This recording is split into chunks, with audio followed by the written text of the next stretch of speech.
This is the ghost of Slumber Mountain. Around half of this film is considered to be lost media. What you're seeing right now is the remaining footage that has been archived and restored over the years. Now, you may be noticing something strange.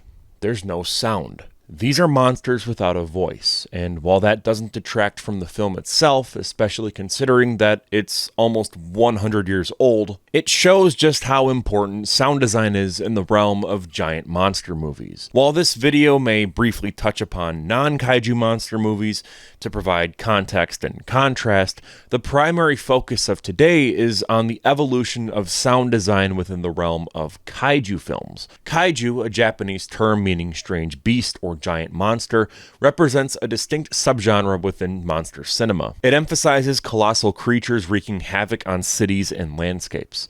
While non-kaiju monster films certainly contribute to the broader conversation surrounding creature features, they exist within a different narrative and stylistic framework. One of the most distinctive aspects of sound design in kaiju cinema is the emphasis on scale and perspective. As towering behemoths traverse cityscapes and landscapes, their sheer size and weight are conveyed through the rumbling bass of their footsteps. Each thunderous footfall reverberates throughout the earth, shaking buildings and stirring dust clouds in their wake. Sound designers utilize low-frequency vibrations and seismic effects to emphasize these creatures' immense mass and power, ensuring that every step resonates with impact and presence.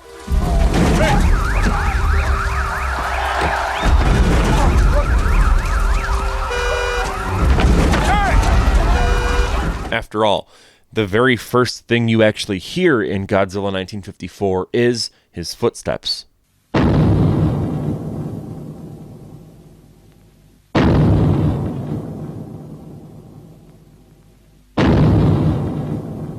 So this attention to detail not only enhances the sense of scale, but also reinforces the physicality and gravity of the kaiju within the narrative world. In addition to conveying scale, sound design in kaiju cinema also serves to establish atmosphere and mood. Whether it's the eerie silence that precedes the arrival of a monstrous creature, or the cacophonous sound of a city under siege, the auditory landscape of kaiju films sets the tone for the unfolding drama. Ambient sounds like howling winds, distant cries, and the hum of electrical currents contribute to the foreboding and uncertainty pervading these cinematic worlds. By carefully orchestrating a symphony of sound, filmmakers are able to create immersive environments that transport audiences to the heart of the action. And this is in any movie. It doesn't have to be just kaiju flicks. However, at the forefront of kaiju sound design is, of course, Godzilla.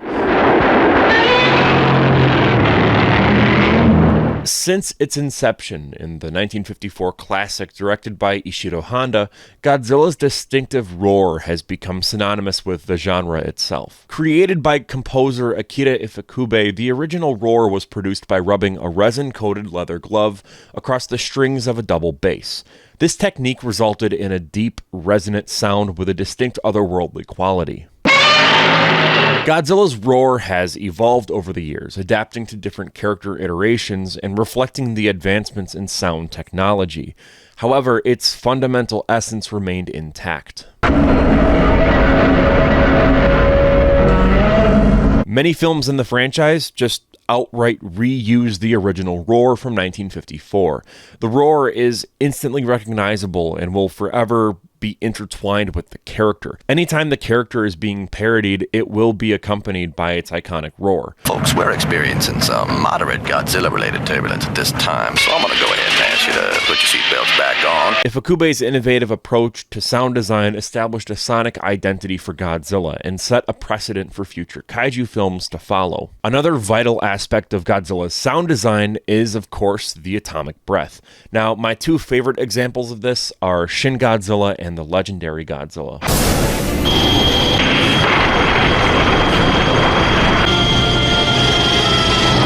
The ear-splitting sound that Shin lets out upon firing its atomic breath, or I guess it's more of a beam, makes the character seem even more frightening and otherworldly. It's so high-pitched, and this clashes with the usual lower-pitched sounds that one would associate with a kaiju.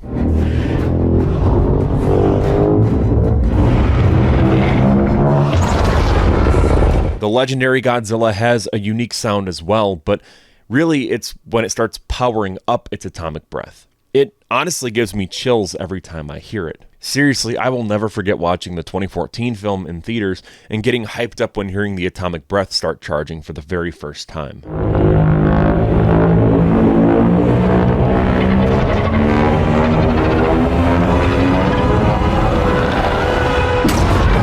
Wait, are you tired of feeling like your online privacy is as secure as a post-it note on a busy street? Picture this. Browsing the internet without protection is like traveling with a see-through backpack. Everyone can see where you keep your wallet. But fear not, because today's video is sponsored by Private Internet Access, your virtual bodyguard in the digital world.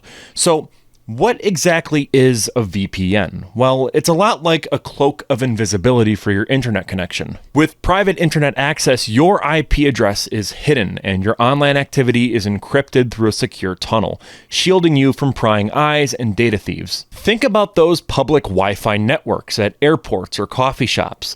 They're a goldmine for hackers lurking in the shadows, ready to snatch your personal data quicker than you can say password 123. But with Private Internet Access, your data stays safe and sound, even on sketchy networks. Their world-class server infrastructure encrypts your connection, making your information as bulletproof as Godzilla. And here's the kicker. Have you ever missed out on binge-watching your favorite shows because of regional restrictions? With Private Internet Access, you can wave goodbye to geo-blocks and say hello to unlimited content from around the globe. From streaming services to online deals, Private Internet Access lets you access it all with just a click of a button. And with support for all major platforms, you can protect every device in your household or workspace. And did I forget to mention their commitment to privacy? With over 30 million downloads, Private Internet Access is the most transparent VPN provider out there. They never log your data, and their no-logs policy has stood the test of time. Plus, signing up for Private Internet Access is risk-free, with their 30-day money-back guarantee and 24/7 customer support at your fingertips. Speaking from personal experience, this is the best VPN that I've ever used. So, why wait?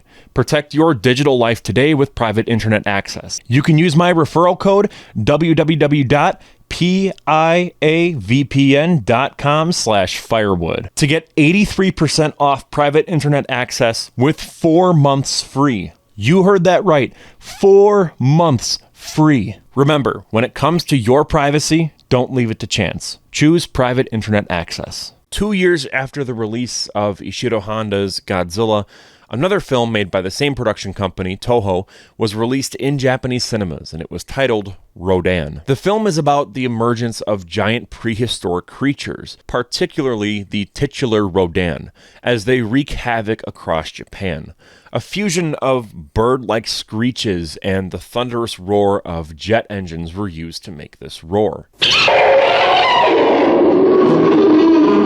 It starts with these piercing shrieks that are a lot like what you would hear with soaring birds, but then it gradually deepens and turns into a resonant screeching crescendo before culminating in a prolonged exhale. It perfectly matches the character, a giant pterodon that is capable of destroying skyscrapers just by flying over them. And even then, Toho has reused this roar countless times for other monsters like King Ghidorah and Batra.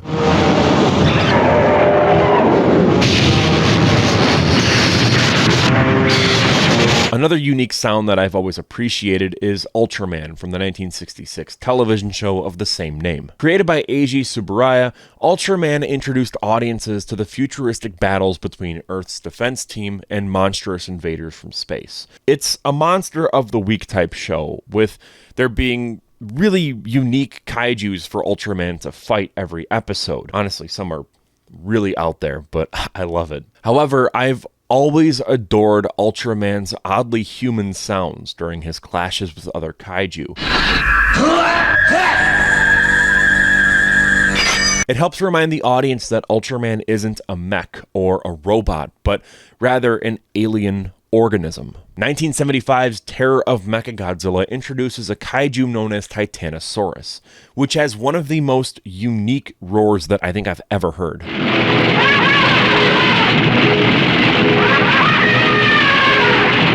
Many people have complained over the years that the roar is ear-grating and annoying, but I love it. Ironically enough, the roar actually didn't originate from Terror of Mechagodzilla and actually belonged to the kaiju Braken from Ultraman Ace, just in a more modified state. Even then, the roar would be reused for various bosses in the Metroid series.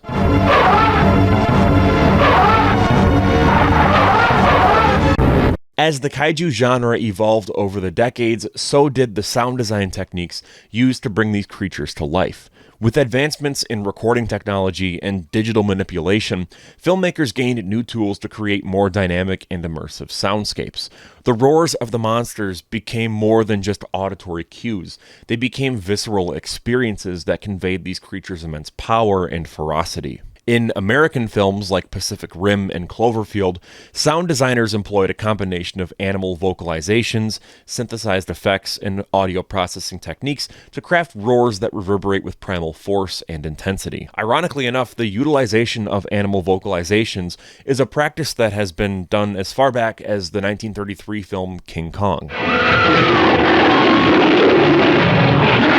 For example, a lot of the dinosaurs and even Kong's voices were an amalgamation of animal noises as well as human voices being pitched and altered to make these monsters come to life on the silver screen. However, filmmakers have utilized other sounds beyond just animal noises. Look at 2019's Howl from Beyond the Fog, where the monster Nebula sounds more like a foghorn than an animal.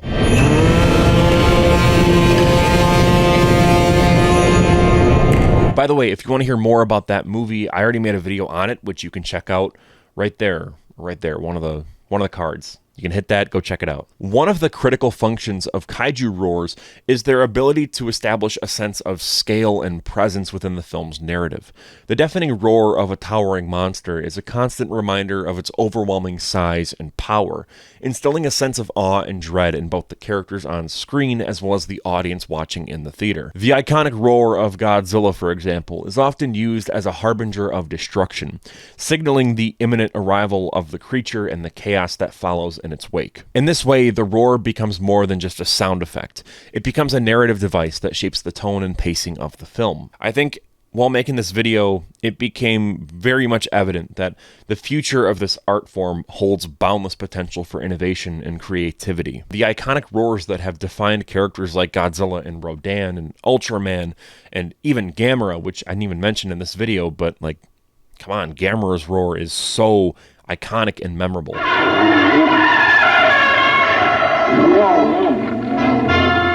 Regardless, they exemplify the power of sound to evoke emotion, convey scale, and immerse audiences in fantastical worlds. Yet, as technology advances and storytelling techniques evolve, we stand at the threshold of a new era in cinema where sound design will push boundaries and defy expectations beyond anything else that we've ever seen, or rather, heard before.